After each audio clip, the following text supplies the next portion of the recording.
Les vérités puissantes ne sont jamais ébranlées par les circonstances. La foi ne disparaît pas lorsque les tempêtes se dressent contre toi. Mes amis, la vie traverse parfois des saisons où le sol sous nos pieds semble vaciller, où le poids de l'incertitude devient lourd à porter. Ces luttes ne sont pas imaginaires. Ce sont de véritables combats qui troublent les cœurs et remplissent les esprits de questions. Pourtant, même dans les tempêtes les plus sombres et les plus bruyantes, il demeure une voix plus forte que la peur.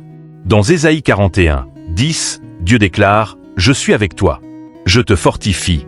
Je te soutiens. » Cette parole nous assure que, peu importe ce qui se lève contre nous, la promesse de Dieu, sa présence et sa force restent inébranlables. Elle nous rappelle que nous ne sommes jamais laissés seuls au milieu des combats, car sa main puissante nous maintient debout. Imagine une personne traversant un pont de corde étroit, suspendu dans les montagnes. Le vent souffle violemment, les pas semblent incertains, et le vide sous ses pieds est terrifiant. Seule, elle aurait l'impression que la traversée est impossible. Mais lorsque qu'une main forte et stable saisit la sienne, soudain le courage renaît. Le danger n'a pas disparu, mais l'assurance de cette main ferme change tout. Mes amis, faire confiance à la main de Dieu dans votre vie, c'est cela. Le message d'aujourd'hui ne parle pas d'une tempête qui s'évanouit instantanément, mais d'un cœur qui apprend à avancer avec confiance, même lorsque les vents continuent de souffler. C'est croire que la simple présence de Dieu suffit pour te conduire en sécurité. Aujourd'hui, je veux te parler de la puissance de la confiance en Dieu lorsque la peur se lève. De la marche par la foi quand tout te semble incertain. Et de la force intérieure que tu possèdes parce que sa grâce te soutient. Et à la fin, je ferai avec toi une prière puissante au nom de Jésus. Ouvre ton cœur pour recevoir la bénédiction de cette prière. La présence de Dieu apporte du courage lorsque la peur t'entoure. La peur peut s'insinuer doucement dans le cœur lorsque l'avenir paraît flou. Elle peut aussi surgir brusquement, comme un poids écrasant difficile à porter. Silencieuse ou bruyante, son but reste le même, affaiblir ta foi et étouffer ton espérance. Mais Dieu ne t'a pas laissé sans défense. Sa présence est proche, ses promesses demeurent, et sa force ne faiblit jamais. Le psaume 34, 4 dit « J'ai cherché l'Éternel, et il m'a répondu. Il m'a délivré de toutes mes frayeurs. » Ce verset nous révèle une clé. La délivrance ne vient pas en niant l'existence de la peur, mais en se tournant vers celui qui est plus grand qu'elle. Quand Dieu entend, il répond. Et quand il répond, la peur perd son autorité. Dans le livre des Juges, un homme nommé Tola s'est levé pour défendre Israël. Il n'est pas connu pour des miracles spectaculaires, ni pour une grande renommée. Pourtant, durant 23 ans, il a apporté stabilité à un peuple qui était secoué de tous côtés. Son nom discret nous enseigne une vérité profonde. Parfois, le courage ne se manifeste pas par des signes extraordinaires, mais par une fidélité silencieuse, enracinée dans la présence de Dieu. Il n'avait pas besoin d'être célèbre pour avoir un impact. Il devait seulement rester fidèle là où Dieu l'avait placé. Mes amis, le courage est souvent silencieux. C'est choisir de rester debout quand la peur te dit de reculer.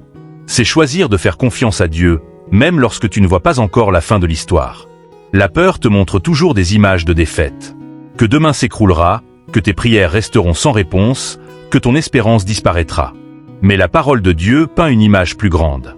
Deutéronome 31, 6 déclare « Fortifiez-vous et prenez courage. Ne craignez point. Car l'Éternel, ton Dieu, marche lui-même avec toi. Il ne te laissera point et ne t'abandonnera point. » Ce verset ne se contente pas d'encourager le courage, il l'ordonne. Parce que le courage n'est pas fondé sur la volonté humaine, mais sur la proximité de Dieu. Quand Dieu est avec toi, la peur devient une voie vaincue. Quand il est avec toi, le courage n'est plus une option, c'est une conséquence naturelle de la foi. Souviens-toi également de ce soldat qui, dans Luc 3, vint vers Jean-Baptiste en demandant « Que devons-nous faire ?» Habituellement entouré de violence, de pouvoir et de peur, il reçut une réponse simple. Agir avec justice et être content de son salaire. Cela peut sembler ordinaire, mais dans une culture remplie de corruption, c'était une décision radicalement courageuse. Son courage ne tenait pas dans l'épée, mais dans son intégrité. Mes amis, le courage se trouve souvent dans l'obéissance. Une instruction de Dieu peut paraître petite, mais l'obéir fait taire la peur plus efficacement que n'importe quelle solution humaine. La peur ne disparaît pas toujours instantanément. Parfois, elle revient, elle pèse, elle observe, elle guette nos moments de faiblesse. Mais Dieu répète sans cesse que sa présence n'est pas saisonnière. Elle est constante. Elle est quotidienne. Elle est ici, maintenant. Chaque fois que tu te rappelles qu'il est présent, ton courage grandit. Chaque fois que tu agis selon sa parole, la peur perd du terrain. Le même Dieu qui a soutenu Tola dans sa fidélité discrète te soutient aujourd'hui. Le même Dieu qui a donné du courage à un soldat pour vivre avec droiture t'accorde la force d'avancer avec assurance. Sa présence est ton assurance. Sa promesse est ta stabilité. Mes amis, le courage ne consiste pas à dire que la tempête est petite. C'est reconnaître que Dieu est plus grand qu'elle et qu'il marche avec toi. C'est détourner tes yeux de la taille de la peur pour les fixer sur la puissance de sa promesse. Alors, la peur ne commande plus tes pas. La foi devient ton chant. Et le courage devient ton témoignage. La foi se fortifie lorsque tu te souviens des œuvres de Dieu. La peur grandit lorsque la mémoire s'efface. Lorsque tu oublies comment Dieu t'a porté hier, le poids d'aujourd'hui semble plus lourd qu'il ne l'est vraiment. Mais lorsque tu te rappelles sa fidélité, ton esprit se relève et le courage reprend sa place. Le psaume 77, 11 proclame « Je rappellerai les œuvres de l'Éternel, je me souviendrai de tes merveilles d'autrefois. » Ce dont il est question ici dépasse la simple réflexion. C'est un véritable combat spirituel. C'est rappeler à ton cœur et déclarer à haute voix que le même Dieu qui a agi hier règne encore aujourd'hui. Dans Josué 4, après la traversée du Jourdain, 12 pierres furent retirées du lit du fleuve et dressées comme mémorial. Dieu ordonna que lorsque, dans les générations futures, les enfants demanderaient la signification de ces pierres, le peuple raconte comment les eaux du Jourdain s'étaient arrêtées devant l'arche de l'Alliance. Ces pierres étaient la preuve visible de la fidélité divine. Elles étaient comme des sermons taillés dans la roche, prêchant le courage à toutes les générations qui les contempleraient. Mes amis, vous n'avez peut-être pas des pierres physiques, mais vous avez vos propres témoignages. Des moments où Dieu a ouvert une porte, répondu à une prière, ou vous a préservé d'un danger même invisible. Voilà vos mémoriaux. Lorsque la peur tente d'effacer votre confiance, repassez ces témoignages dans votre esprit. Ils réduiront au silence la voix de l'ennemi. Le psaume 145, 4 déclare « Que chaque génération célèbre tes œuvres et proclame tes exploits. » Ce commandement ne s'adresse pas seulement aux parents envers leurs enfants, il s'adresse aussi à toi-même. Tu dois parler à ton âme avec le langage du souvenir. Rappelle à ton cœur ce que Dieu a déjà accompli. La peur prospère dans le silence, mais le souvenir nourrit le courage lorsque tu médites encore et encore sur les œuvres de Dieu. Chaque témoignage devient une semence de foi pour la prochaine victoire. Ce qu'il a fait prouve qui il est, et qui il est ne change jamais. Ainsi, la foi se renforce lorsque tu répètes cette vérité. Souviens-toi par exemple du roi Josaphat dans 2 Chroniques 20, lorsqu'une coalition d'ennemis s'est levée contre lui.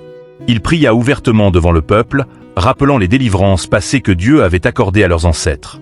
Il déclara « N'es-tu pas notre Dieu, toi qui as chassé les habitants de ce pays devant ton peuple Israël ?» Dans sa prière, il ne fabriquait pas du courage. Il puisait dans l'historique des interventions divines. Il revisitait les preuves.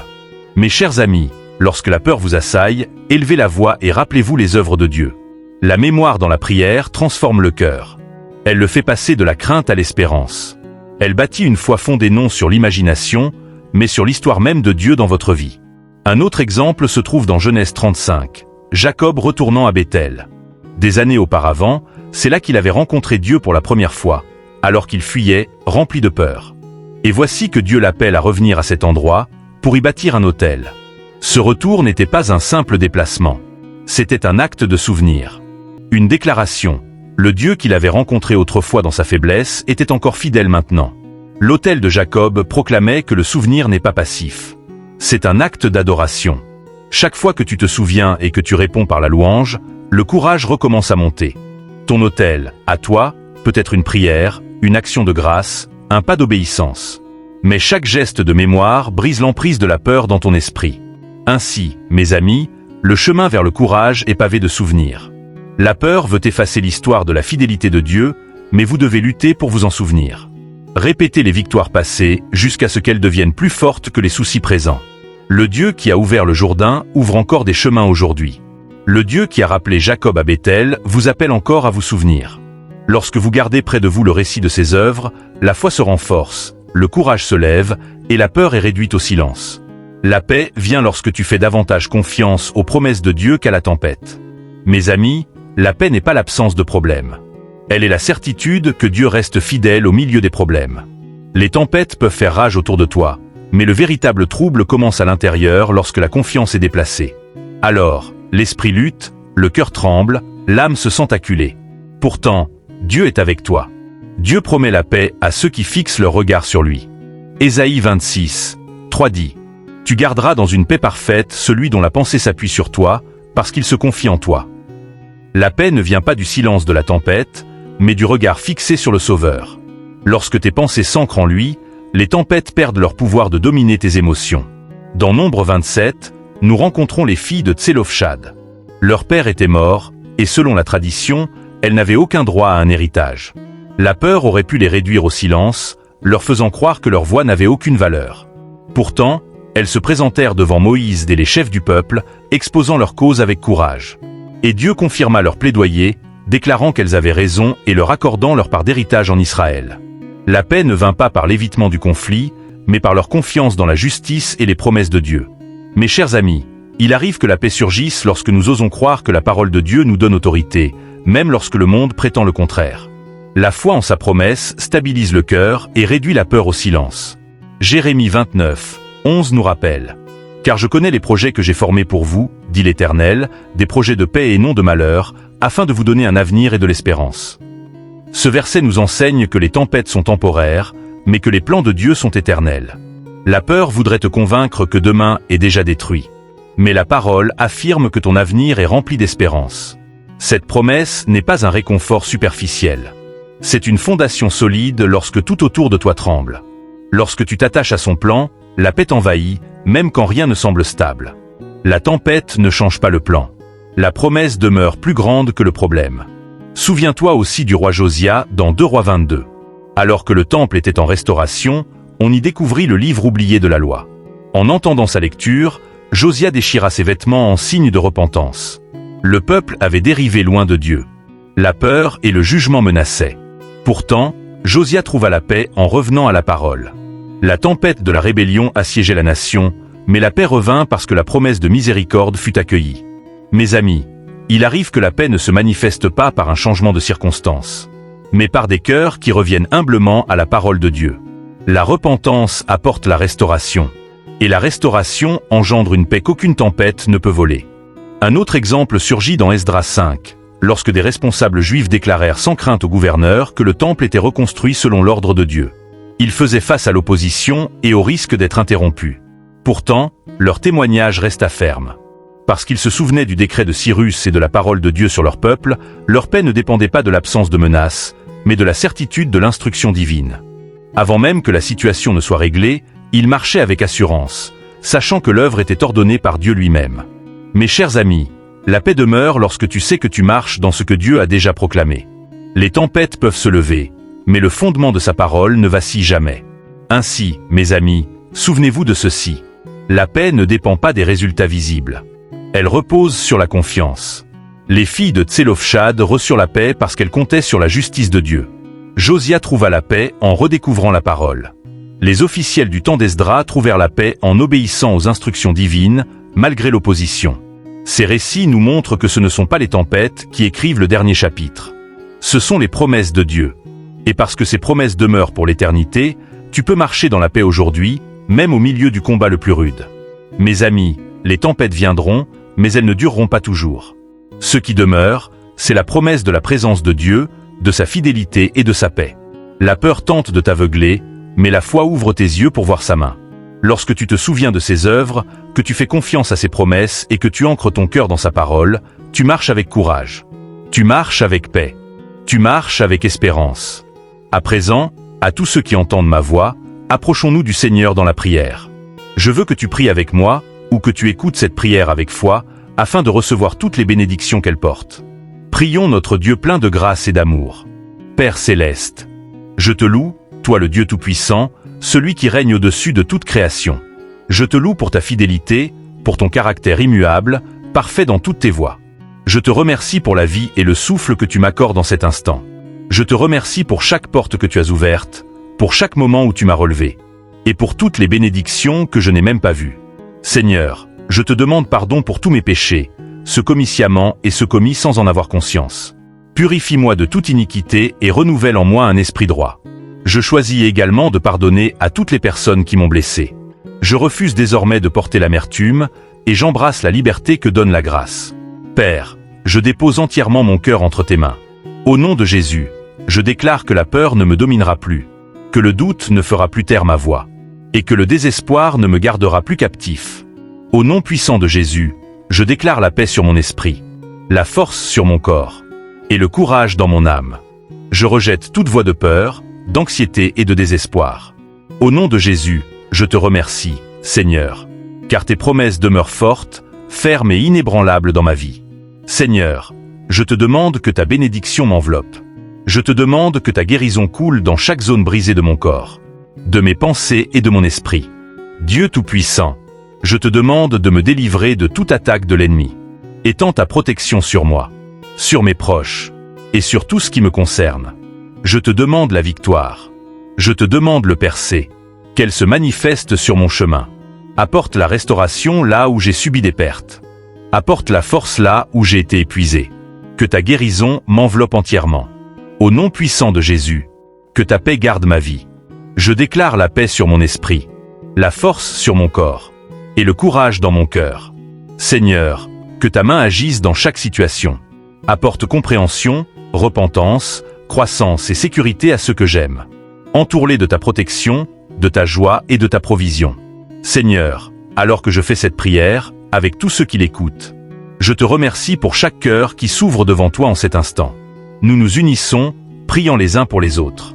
Nous réclamons la victoire, la guérison et la protection au nom de Jésus. Nous te remercions pour les percées, pour la paix et pour la main de Dieu qui agit puissamment. Car c'est à toi qu'appartiennent le règne, la puissance et la gloire au siècle des siècles. Merci, Seigneur, d'entendre et d'exaucer ma prière. Au nom puissant de Jésus. Amen. Si cette prière t'a béni, écris simplement Amen dans les commentaires. Je déclare que toutes les bénédictions contenues dans cette prière reposent désormais sur toi. Au nom de Jésus. Tu peux aussi aider à toucher davantage de personnes et à répandre l'Évangile, en partageant cette vidéo avec un ami ou un membre de ta famille, et en cliquant sur j'aime. N'oublie pas de t'abonner à notre chaîne Daily Jésus Prier, pour recevoir d'autres vidéos qui fortifieront ton cœur et élèveront ton esprit. Nous apprécions profondément tout votre soutien. Vous êtes bénis pour être une bénédiction. N'hésite pas à laisser un commentaire ou à écrire ta requête de prière dans l'espace dédié, afin que nous puissions les présenter à Dieu, et pour que d'autres croyants, sur YouTube et dans le monde entier, puissent se joindre à nous et commencer à prier pour toi dès maintenant. Reste debout dans la foi avec nous pendant que nous prions. À Dieu soit toute la gloire. Que la grâce et la paix de notre Seigneur Jésus-Christ soient avec toi. Amen. Que la grâce et la paix de notre Seigneur Jésus-Christ soient avec vous tous.